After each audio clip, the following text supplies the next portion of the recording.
जी अस्सलाम वालेकुम students, welcome back to the second lecture of your second year biology first chapter named as homeostasis which is and the topic we are going to study today is going to be the osmoregulation. अच्छा, osmoregulation में water relation of the cells आज हम पढ़ने वाले हैं, जिसमें वो line पहले लिखता है कि water is the solvent of solutes in the cell. सबसे पहले आपको तीन डेफिनेशन क्लियर होनी चाहिए, what is a solvent, what is a solute. अब मैं ये नहीं कह सकता कि सोल्यूट या सोलवेंट या तो सॉलिड है या लिक्विड है, लेकिन मैं ये आपको बताना चाहता हूँ कि जो सोलवेंट है दी substance that is present in a larger quantity in a solution is termed as solvent, or the substance present in lower quantity in a solution is termed as solute. ठीक है, each cell has been adapted to a defined quantity of water in relation to salts in it to perform its functions. इसके कहने का मतलब क्या है कि हर cell जो है उसके अंदर एक डिफाइंड क्वांटिटी ऑफ वाटर उसे चाहिए अपने अंदर मौजूद सोल्यूट्स की निस्बत में टू परफॉर्म इट्स फंक्शंस, ताकि वो अपने फंक्शंस परफॉर्म कर सके। Homeostatic mechanisms generally maintain this concentration. जो होम्योस्टेटिक मैकेनिज्म्स हैं इस कंसंट्रेशन को मेंटेन करते हैं, और इस फिनोमिनन को, जिसमें salts and water retention in the cell होती है, उस फिनोमिना को हम टर्म कर देते हैं एज ओस्मोरेगुलेशन। ठीक है, नेक्स्ट टॉपिक पे चलते हैं। लिखा हुआ है कि balance of water and solutes in the body. ठीक है, इससे क्या मुराद है अब उसकी? Cells consistently encounter changing extra cellular environment. ठीक है, it may be of diluted solutions compare to the cell concentration, यानी कि तीन तरह के इन्वायरमेंट्स जो हैं सेल एक्सपीरियंस कर सकता है। डाइल्यूटेड सॉल्यूशन यानी कि सेल के अंदर सॉल्यूट कंसंट्रेशन या सॉल्ट कंसंट्रेशन ज़्यादा है, जबकि उसकी इन्वायरमेंट में जो सब्सटेंस है उसमें सॉल्ट कंसंट्रेशन क्या कम है। ठीक है, this designated as hypotonic environment. Hypotonic environment में, अच्छा, आप अपनी बुक के अंदर ये दो पॉइंट्स लिख सकते हैं, जिसमें H2O कंसनट्रेशन ग्रेटर हो, सोल्यूट कंसनट्रेशन लेस देन हो, स्मॉलर हो।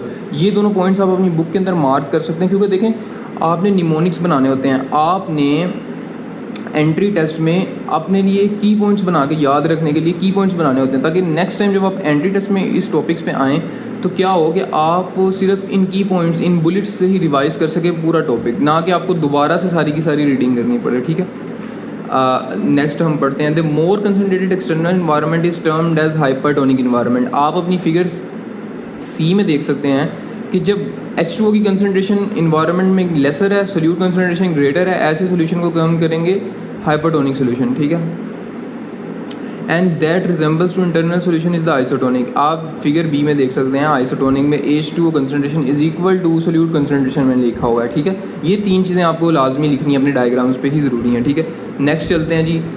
The hypotonic environment osmotically causes entry of water into cells. अच्छा, अब आप पढ़ने लगे हैं कि अगर इन्वायरमेंट्स का सेल के ऊपर इफेक्ट क्या होता है। ठीक है, हाइपोटोनिक इन्वायरमेंट में entry of water into the cell हो जाती है और renders the cell solutions diluted.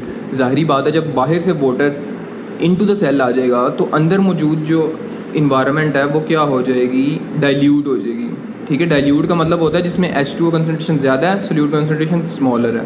The cell also becomes turgid, यानी कि सेल जो है वो फूला हुआ, जिसे आप कह सकते हैं ज़्यादा हो जाएगा। ठीक है, ठीक है, thus it may B harmed, यानी कि ये जो है किसी भी टाइम पे पंक्चर हो सकता है, रप्चर हो सकता है, क्योंकि ये अपने नॉर्मल साइज से क्या हो चुका है, ज़्यादा एक्सपैंड कर चुका है इन अ हाइपोटोनिक इन्वायरमेंट। ठीक है, नेक्स्ट वो लिखता है the hypotonic environment on the other hand renders the cell solutions concentrated. ठीक है, and shrinks the cell due to loss of water. Hypertonic environment में एक सेल को रखने से क्या होता है कि इसके ये एक पहली बात तो ये कि ये श्रिंक हो जाता है, इसके अंदर से वाटर निकल के आउटसाइड इन्वायरमेंट में चला जाता है, जो कि हाइपरटोनिक थी, जिसमें सोल्यूट कंसनट्रेशन ग्रेटर थी। ठीक है, नेक्स्ट अब हम चलते हैं, वो क्या लिखता है? To prevent the situation cells also regulate themselves to keep water and salt balance in plants and animals. ठीक है, इन सिचुएशंस को प्रिवेंट करने के लिए सेल्स कंटिन्यूसली ओस्मो रेगुलेट करते हैं। ठीक है, ताकि उनमें वाटर एंड सॉल्ट्स की कंसनट्रेशन नॉर्मल रहे। ठीक है, ज़्यादा नुकसान ना हो सके। अब ये सेल्स और प्लांट मैकेनिज्म्स कैसे होते हैं, ये हम नेक्स्ट लेक्चर में स्टडी करेंगे। Thank you.